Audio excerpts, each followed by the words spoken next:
We're going to be doing a sneak peek into David's inspiring journey. And David, thank you so much for taking time to share your journey with the rest of the guys over here. If you can just give us a little bit of an introduction about yourself, just a little bit about you're married, third marriage, a little bit of context of what led you to AMFT. I'm David Watford. I'm 49. I am on my third marriage, and we were in, I would say, extreme marriage cancer, stage 3, 4. I'm already separated, and I joined AMFT to work more on myself than the marriage because I realized that I had some concerns that I needed to deal with in hopes that eventually it would help bring my marriage back together, but ultimately to work on myself, to get myself to a better, more stable place. I love that. A lot of guys come in saying that, oh, I got to work on myself, but very often lurking behind that is really the pure agenda is just to save the marriage. And when working with you, it became very clear very quickly that your real agenda was to work on yourself. Like it really was about personal transformation. And of course, we want the fruit of the improved marriage as well. But coming in, knowing you had extreme marriage cancer, and we'll talk about that in a moment, plus, more importantly, knowing, hey, I want to work on myself, I think is just, it's very inspiring. It's still inspiring to me, and I know from the feedback I get from other guys, it's very inspiring to other men, even the guys who have earlier stage marriage cancer, to see a guys with advanced marriage cancer working on himself. And when you said, David, that you wanted to work on yourself, okay, from the perspective of someone just coming in, I'm not talking about somebody who's gone through the training and has a lot more a more advanced skill set. From the perspective of I need to work on myself, there's something wrong with me. What? How do you explain that? What did you feel was wrong with you, if I can use those words, or what did you feel like you were missing that you needed to change about yourself? If you don't mind to elaborate a little bit. Well, one of the biggest things that I realized early on is that there was an obvious disconnect between my wife and I, and in the way in which we communicated, and in so much as I recognized that I had an inability to communicate my thoughts to her. And on the flip side of that, I also missed cues that when she was trying to tell, and this is from her very words, that I missed what she was trying to tell. Obviously, communication skills, I know communication sometimes is overrated in the base word, Right. but being able to see what your wife is trying to tell you and interpreting what she says. And one of the biggest things I think I've learned is listening techniques. That's huge overall. Is quite often as men, and I've even applied this throughout my personal life with not only my job but my family, my friends, my daughter. A lot of times we listen to answer a question, and that is a typical male trait. So we need to listen more to understand what the other person is saying. And not only applies to your wife, it applies to everybody that you interact with. But we need to listen to understand rather than listen to answer. What I want to point out is an interesting thing.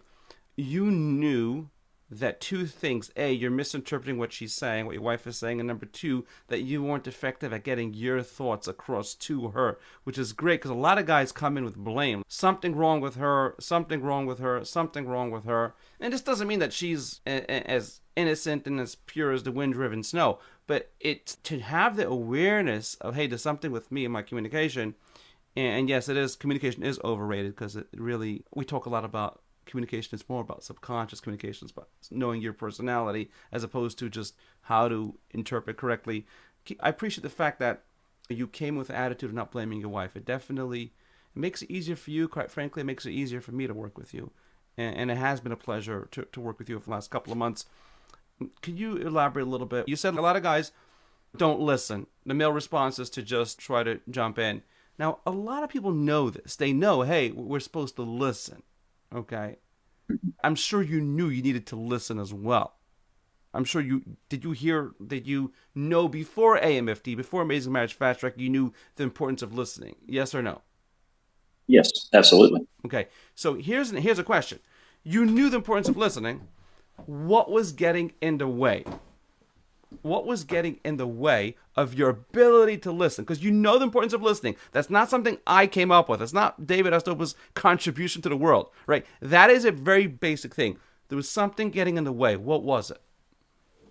Self-esteem. Quite frankly, in a number of conversations that she had over the years, she would bring a problem to me, and rather than trying to fully understand what she was saying to me, it would feel like a personal attack, and then I would get defensive. And in getting defensive, that you basically shut down at that point. You don't listen anymore. You're not hearing anything anymore. And on the flip side of that, you also have the occasional occurrence where your ego would get in the way. And there's a significant age difference between my wife and I. She's 16 years my junior. And the male ego gets in the way. And you think you know better than her. And granted, I have two children from a previous marriage. They are 19 and 24. So the mindset is, well, I've already raised two children. I already know how to deal with this situation. So again, you shut down, you don't listen, you think you know better. And those are two of the biggest things that hurt our ability to communicate with each other. Gotcha. So that's an important piece because you could try to listen, but if your self esteem is in the way or your ego's in the way, no matter how much, no how hard you try, it's going to affect you. Not because you're a bad person or I'm a bad person or anybody's a bad person. It's just the way the human psyche works. And then the wife feels, defensiveness and all that. So what changed? Like when you came into Amazing Marriage Fast Track and you started working on yourself, because Amazing Marriage Fast Track is not just about working on the marriage. It's actually primarily initially about working on yourself. What changed? What gave you the ability to have that stronger self-esteem? Or if you can elaborate a little bit there. The biggest thing was actually taking the time to do self-reflection and looking at myself and seeing and evaluating the conversations and seeing what I could glean from those conversations and see where I went wrong, see what was blocking me from learning who I was. And the ability to recognize that is the biggest thing. Once you recognize that you have an issue, then you know where to start. Then you know what to work on and how to mitigate that the ego, the self-esteem, the anger, all of those things. And recognizing anger for what it is another thing. A lot of times you get angry about something, you're not entirely sure what you're really angry about. Right. And Exactly. why am I angry? Why did I get mad about this? And then trying to say, okay, this is actually really what's going on. I'm actually more frustrated than angry because I'm in a situation where I can't change what's happening right now. That's why I'm angry. So then you have to figure out what's causing that and then work to resolve that issue and release yourself from anger. Stop being angry. There's no point in it. I just want to simplify because we're going really deep, and some guys who are beginners may find that a bit complex. So it's about strategic self-reflection. It's not just about self-reflection like going to a therapist or a counselor or answering questions about the past. It's about developing the skill set to see within yourself the exact part of your personality. This is the key. With the exact part of your personality that was blocking your wife from feeling your unconditional love. It's about recognizing exact parts of the things you were saying or doing, which then communicated to her the wrong picture of you, that you're defensive or angry. Even when you weren't angry, she still had that image in her head of you being angry.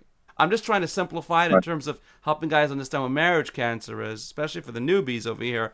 Marriage cancer is I have unconditional love, she doesn't feel it. Or she has an image of me stuck in her head, which is not true, or may have been true, but no longer true. And there is, I want to elaborate on something you just said before, because you glossed over it very fast. And I know you know it, because I know you, we've spoken a lot. But for new guys, it's important to explain. The confidence that you have comes from the clarity on exactly what went wrong, as opposed to just, I need to work on myself. I need to do some self reflection. It is strategic self reflection, going through those past conversations, going through those past interactions, seeing the exact part of your personality, whether it's things you said or did that showed up, that then sabotage those conversations. That is where confidence comes from. The confidence you have now comes from a very logical sequence, a very specific skill set. It's not just, hey, I know I was wrong. I feel better now. It's very obviously it's hard to pack into an interview hours and really days and weeks of almost months of self reflection. So, can you elaborate on the type of confidence you have right now? What does it feel like right now to have that confidence, the ability to communicate, the ability to listen, the ability to completely see the truth in every conversation, interaction? Can you talk a little bit about what's going on in your life right now that, as a result of having that skill set? Developing self confidence and helping to quash the self esteem issue, being aware of my abilities and recognizing those abilities. It generates a self confidence that I've never had before. 2 months ago, I wouldn't have been on this video call. I'm gonna be honest with you. I hated being on video for meetings at work. It was absolutely horrid. I hated it. Now it's another video call. I can do that. That's no big deal. I was always self conscious about my looks, my appearance, and just that inner thought change. I've had a number of individuals, some opposite sex, otherwise, hey man, you're looking good right now. There's something different about you right now. And that is a boost. So my internal changes are reflecting outward in my attitude, behavior, just my general interactions with other people. And developing that self confidence also uh, lessens your negativity. Not to say I was uber negative to start with, but there's a much more positive vibe that comes off of me now than it did before. And people see that, they recognize it. And I've had a number, like I said, there's probably been a dozen people who've just come up to me and say, hey man, what's different about you? There's something going on. That's great to hear. People are actually noticing, and I'm not trying for them to notice. It Yes, just yeah. happens. Yeah, and that's important. Like, you're not actively trying, hey, notice my changes. But it's important for guys to understand that whether early stage marriage cancer or advanced stage, and you are in advanced, it's important to just make those changes for yourself if you want to have a long term happy marriage. And you mentioned to me that there were like women who came up to you at church and said, hey, your aura is different, right? Yeah. Like, Yeah. you're something about you. What went through your mind when they said that? What was the first thing that went through your mind? I was taken aback because it's somebody I didn't deal with on a regular basis. I probably only saw this person maybe once every 2 or 3 months. And for them not to have seen me in that time frame and to notice a difference. Yeah. So And, that was a really big deal. and this is real, like, because this is where, if you want your wife to see those changes, then it has to be something everybody sees, because otherwise it will look like you're manipulating her. It's a very important piece in healing marriage cancer. The changes you have to make, if you have a situation where your wife does not feel your unconditional love, and you really have it, right? Assuming you really have it, and she doesn't feel entrusted 100%, the changes you have to make have to go really deep, because otherwise she's going to feel you're manipulating her. She's going to feel you're Right. doing it just for her. So when you get the feedback from people around you, hey, something's up with you. What's going on? It's different. That is super great. And I want guys to understand this. We spoke about advanced marriage cancer. You have advanced marriage cancer. Number one, it's a third marriage.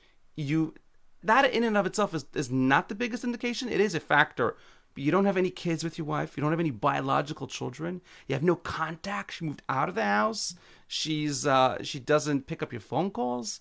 And worst, she basically has a censor, right? She, like, anything you send her, any type of message you send, is filtered by her mother, if I can say that, right? Yeah, absolutely. And I'm saying this because I want guys to understand the challenges that you're up against. This is extreme. This is more like stage 4 marriage cancer, like where your changes. It's very difficult to communicate your changes to her, but yet you have come through in the last couple of months, and you have made changes to yourself that you mentioned to me. Your mother is noticing the changes, your daughters, other personal relationships. Do you mind to elaborate a little bit on the changes with it as a father, and the changes you as a father and then you as a son, if you can talk about that a little bit? My mom and I communicate a lot more openly because she was very guarded, and as was I. We didn't openly talk about certain things, but now we have more of an open back and forth. We're able to take criticism from each other. And at one time, she wouldn't accept criticism from me. Uh, a lot of that lends itself to the fact that, in with the personal changes I've made, one of those is becoming more spiritual in my faith. And so she respects that a whole lot more. And that opened her up to communicate with me a bit more. I'm actually more happier about the situation, the relationship with my 19-year-old. She was headed down a dark path. She was hanging out with a lot of sketchy characters and prescribing to illicit substances that she shouldn't have been taking. She has mitigated. I'm not going to say she's completely quit, but she stopped doing that. I've got her to reading good books. There's one that we read in the program, and there is a book developed for teens that she has actually read, and it's helped her change her mindset.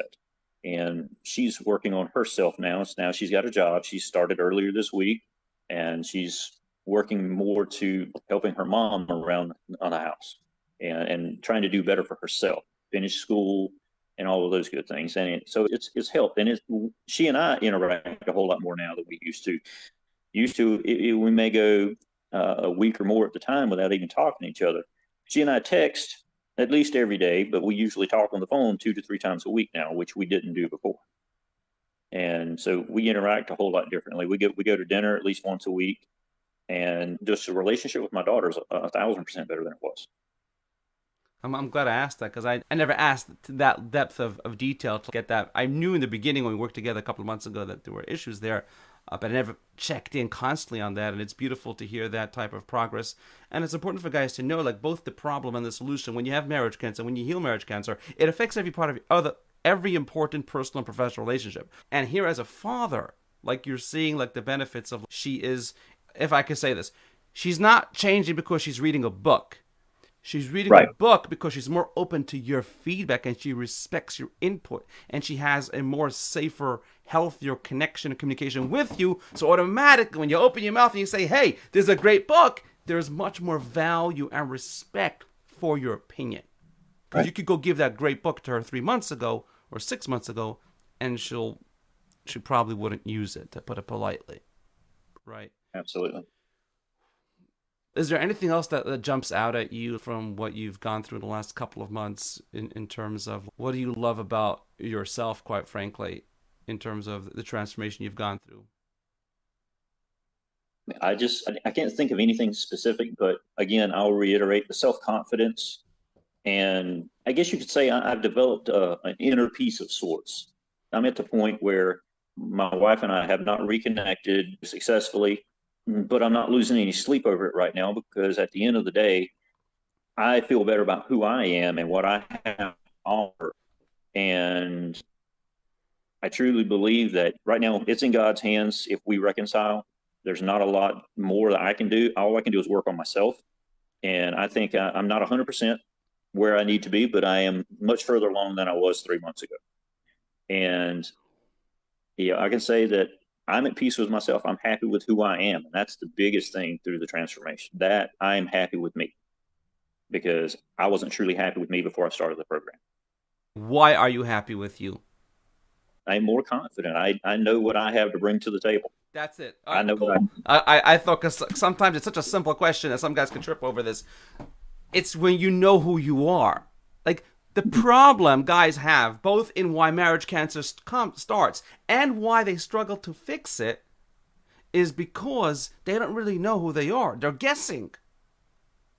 They're guessing the whole time. Maybe I should do this. Maybe I should do that. Maybe this is me. Maybe this is the good me. But once you really know exactly who you are, that's where you start unlocking yourself. That's where you get the peace of mind. That's where you can sleep better. That's where you have self-confidence. And that's where you can also develop spiritually, right, a more healthy relationship with God. And which is interesting because me and you both come from two very different faith traditions, right?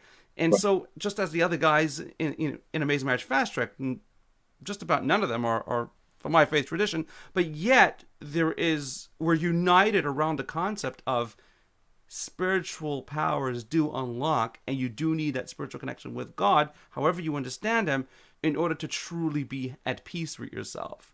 I think it's important for guys to understand it because sometimes guys ask me, are there spiritual principles in the program?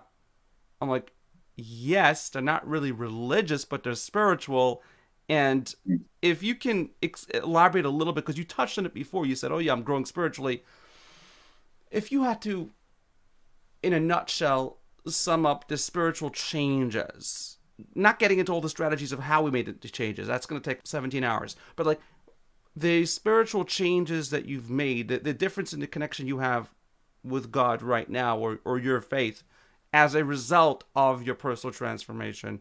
So how would you describe it? Well, I'd say that the beginning of the personal transformation journey itself started by me picking back up and jumping back into my faith again, and because I had ignored it for so long.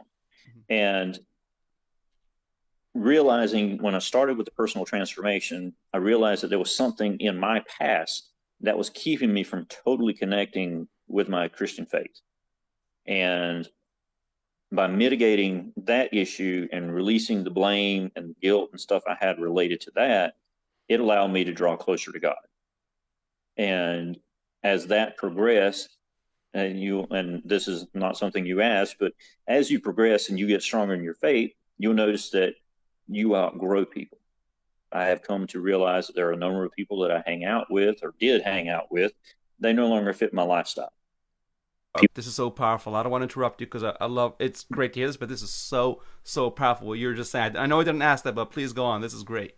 Yeah, like I said, I know you didn't ask it. There's a number of people that I used to hang out with that you find yourself, they have a negative air to them and they upset your spirit. You just don't want to be around them anymore. And so I distanced myself from about a handful of people that I used to hang out with. And I'm like, yeah, you're not my crowd anymore. You don't share my view on life anymore. They're I'm sure you know them. Everybody has them in their life. They're the woe is me people. Oh my God, this is so awful. I'm going through all of this. And yeah. Unfortunately, you bring a lot of this stuff on yourself. So you're blaming God and everybody else, but you're really the one causing your own problem. And those people just don't fit in my world anymore. That's so powerful because it is true. Like when you really do unlock the best version of yourself as a man, as a husband, and as a father, you sure bet you're gonna outgrow people, a lot of people. And in some situations, right, as some guys in the program, they outgrow their wives in some situations, right, and that does happen. Okay, it's not what we're trying to do, but it does happen sometimes because you step up to a whole different level. And if I can explain a little bit, David, the reason why you outgrow them is because you're sensitive to the negativity they introduce. They didn't change. They've always been that negative, self-pity, angry, resentful, anxious, whatever that negative is.